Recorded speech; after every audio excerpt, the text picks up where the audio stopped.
Title: गाजर के juice वाली चिड़िया।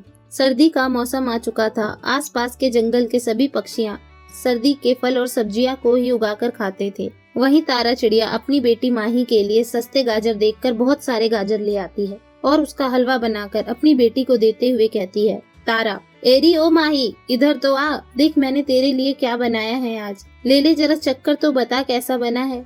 माही: ओहो, अब क्या बना लिया आपने, जरा देखूं तो सही। जैसे ही माही यह बोलकर गाजर के हलवे की शक्ल देखती है तो कहती है, माही: छी माँ, ये क्या है, आपने फिर से मेरे लिए गाजर का हलवा बना लिया। आपको पता है ना, मैं गाजर का हलवा बिल्कुल भी नहीं खाती, फिर भी आप मुझे हर साल यही खिलाने की कोशिश करती हैं। तारा: हाँ तो कभी नहीं खाती है तो कोशिश तो करूंगी ही ना। दुनिया के सारे बच्चे गाजर का हलवा खाते हैं, एक तू है जो इसे देखकर नाट जाती है। माही: ओह कम ऑन माँ, आपको पता है ना मैं डाइट पर हूँ, और आप भी अटरम सटरम डालकर गाजर के हलवे ले आती हैं। मुझे नहीं पसंद, कभी नहीं खाया मैंने गाजर का हलवा और खाऊंगी भी नहीं। तारा: मैं भी तेरी ही माँ हूँ, देखती हूँ तो इस सर्दी गाजर का हलवा कैसे नहीं खाती। माही: मैं नहीं खाऊंगी, देख लेना आप, देख लो आप दिन में सपने। रोज रोज 2 दिन छोड़कर तारा अपनी बेटी को गाजर किसी न किसी तरह से खिलाने की कोशिश करती है। ना वह सब्जी खाती है, ना हलवा खाती है, ना पराठा खाती, ना गाजर का रायता। ये सब देखकर तारा चिड़िया कहती है, तारा, हे भगवान, इतना तो इसने मुझे बचपन में भी नहीं दुखी किया था जितना यह मुझे अब करती है। अब ये सब नहीं खाएगी तो इसकी तबीयत कैसे दुरुस्त होगी। सब इसे यहाँ पर पतली चिड़िया बोलते हैं। अगले दिन तारा के दिमाग में कोई तरकीब आती है और इस बार वे गाजर के हलवे का जूस बनाकर सुबह सुबह माही को देकर बोलती है, तारा, ले माही, तेरा वर्कआउट स्ट्रॉबेरी शेक बना कर दिया मैंने, आकर पी ले। माही: आई माँ।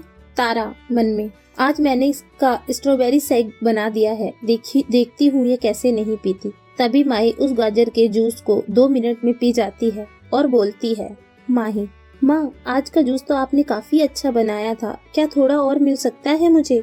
तारा: हाँ हाँ बेटा, क्यों नहीं, और पी ले, बहुत सारा है। मन में, लगता है मेरी बेटी को मेरे बनाया हुआ गाजर का जूस पसंद आ गया, वो मेरे गाजर के जूस के जाल में आ गई। हा हा हा हा। तभी माही अपनी माँ से 2 ग्लास और गाजर का जूस मांगकर अनजाने में पी जाती है और अपनी माँ को मंद मंद मुस्कुराकर देखकर बोलती है, माही, क्या बात है माँ, आप बड़ी खुश लग रही हैं। तारा: कुछ नहीं, तू जा अपना काम कर। 4 दिन बीत जाते हैं। तारा अपनी बेटी को स्ट्रॉबेरी शेक के नाम पर गाजर का जूस रोज पिलाती है। माही फिर से अपनी माँ को खुश होता हुआ देखकर कहती है, माही, बहुत हुआ माँ, मैं देख रही हूँ आपको रोज, मुझे देखकर मुस्कुराती हो, कुछ बताती नहीं, आज बता ही दो वरना मैं हिलूंगी नहीं यहाँ से। तारा: हा हा हा हा, तू सुन, 4-5 दिन से जो तूने स्ट्रॉबेरी शेक पी रही है वे दरअसल में स्ट्रॉबेरी शेक है ही नहीं। इतने दिन से मैं तुझे गाजर का जूस पिला रही थी। हा हा हा हा, मैंने कहा था ना, मैं तेरी माँ हूँ, हार नहीं मानूंगी। माही: ओ माय गॉड, आप कितनी चंट हो मम्मी, सच में, आखिर मुझे गाजर का सेवन करा की ही मानी हो आप, इसलिए मम्मी और को सुपर डुपर कहते हैं। तारा: अब आई बात समझ, तो अब बता, रोज गाजर का जूस पिएगी या नहीं। माही: पीऊंगी माँ, अब तो मुझे भी अच्छा लगता है गाजर का जूस। मैं तो सोच रही हूँ, निठल्ली रहती हूँ तो क्यों ना अपनी तरह जैसी चिड़ियाओं को मैं गाजर का जूस पिलाऊं, इस सीजन पैसे भी कमा लूंगी। तारा: हाँ हाँ हाँ हाँ हाँ बेटा, क्यों नहीं, गाजर का जूस पीते ही तेरे दिमाग के सारे ताले भी खुल गए, देख। माही: बस माँ, और कितना मजाक उड़ाओगी आप अपनी बेटी का। ऐसा कहकर दोनों माँ बेटी खेत से गाजर ले आती हैं और अगले दिन से माही चिड़िया गाजर का जूस बनाकर बेचकर पैसे कमाने लगती है, जिसे पीकर लोग बहुत खुश होते हैं और उसके गाजर के जूस को भी मशहूर कर देते हैं और उसका गाजर का जूस मशहूर हो जाता है। टाइटल: अक्लमंद चिड़िया। श्यामपुर वन में मोनी चिड़िया अपनी बेटी टुन्नी के साथ रहा करती थी। मोनी चिड़िया गन्ने की खेती किया करती थी। वह बहुत ही मेहनती थी, कड़ी मेहनत करके गन्ना उगाती, लेकिन उसको गन्ने की अच्छी कीमत नहीं मिल पाती थी। गन्ने बेचकर उसे जो पैसे मिलते उससे वो अपना घर चलाया करती थी।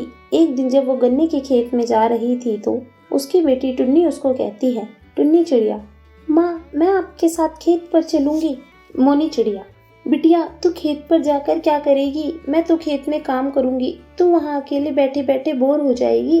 टुन्नी चिड़िया: नहीं माँ, आज तो मैं आपके साथ चलूंगी ही खेत पर, चलकर मैं भी आपके साथ काम कर लूंगी।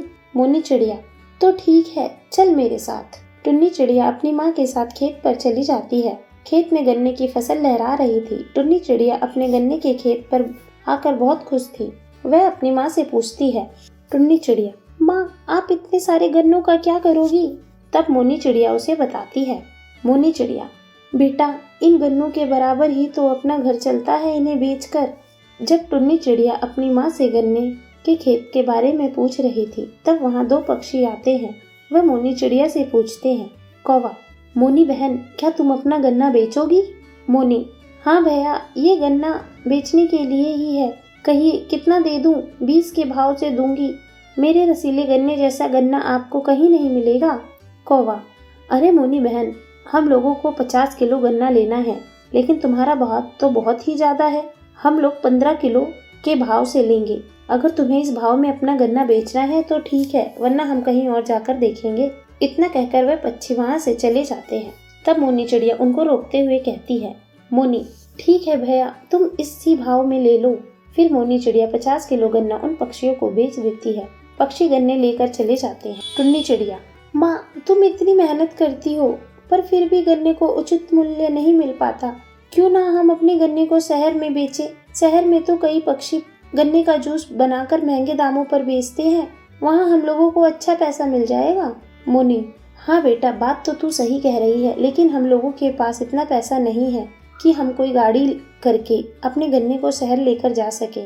तू यह सोचना बंद कर दे, जो मिलता है वही बहुत है। इस तरह कुछ दिन बीत जाते हैं। टुन्नी चिड़िया अक्सर सोचा करती थी, शहर ले जाकर एक न एक दिन गन्ने का जूस बेचेगी। एक दिन वह अपने दोस्त कालू कबूतर से कहती है, टुन्नी चिड़िया, कालू तुम्हारे पिताजी के पास ट्रक है ना? कालू कबूतर, हाँ है, लेकिन तू ट्रक का क्या करेगी? टुन्नी चिड़िया, मैं उस ट्रक से अपने खेत के गन्ने शहर ले जाऊंगी और फिर वहाँ गन्ने का जूस निकाल कर बेचूंगी। इस तरह हमें अच्छी आमदनी हो जाएगी। अब बता, क्या तू मेरा साथ दे देगा? कालू कबूतर, टुन्नी तेरा आइडिया तो बहुत अच्छा है, मैं अपने पिताजी से कहकर कल ही तुझे ट्रक दिलवा दूंगा। टुन्नी चिड़िया खुशी खुशी अपने घर आती है और अपनी माँ को सारी बातें बताती है। टुन्नी चिड़िया, माँ मुझे कुछ पैसे दे दो, मैं गन्ने का जूस बनाने वाली मशीन लेकर आना चाहती हूँ, क्योंकि कल ही मुझे शहर जाना है। मोनी, ठीक है बेटा, मैंने तेरी शादी के लिए कुछ रुपए जमा किए थे, मैं वही लेकर आकर अभी तुझे दे देती हूँ। थोड़ी देर बाद मोनी चिड़िया रुपए लेकर आती है और टुन्नी चिड़िया को रुपए दे देती है। मोनी, यह ले, टुन्नी भगवान तुझे तेरे काम में सफल करे। टुन्नी चिड़िया अपनी माँ का आशीर्वाद लेकर नया काम शुरू करती है। वह शहर में अपने गन्ने के जूस का स्टॉल लगाती है। थोड़ी देर बाद कुछ पक्षी वहाँ आकर उसके गन्ने का जूस पीने आते हैं। टुन्नी सभी को अपने गन्ने का जूस देती है। सभी जूस पीकर उसकी तारीफ करने लगते हैं। कवि, वाह वाह, क्या जूस है, आज से पहले मैंने इतना मीठा गन्ने का जूस कभी नहीं पिया। अब से हम रोज यहाँ आकर गन्ने का जूस पियेंगे। जल्द ही टुन्नी अपने जूस से शहर में फेमस हो जाती है। इस तरह हम टुन्नी को अपने गन्ने का अच्छा दाम मिलने लगा। अपनी बेटी की तरक्की देखकर मोनी चिड़िया भी बहुत खुश हो गई। धीरे धीरे टुन्नी चिड़िया शहर में अपना एक जूस कॉर्नर खोल लेती है और खुशी खुशी दोनों माँ बेटी अपना जीवन बिताने लगती हैं।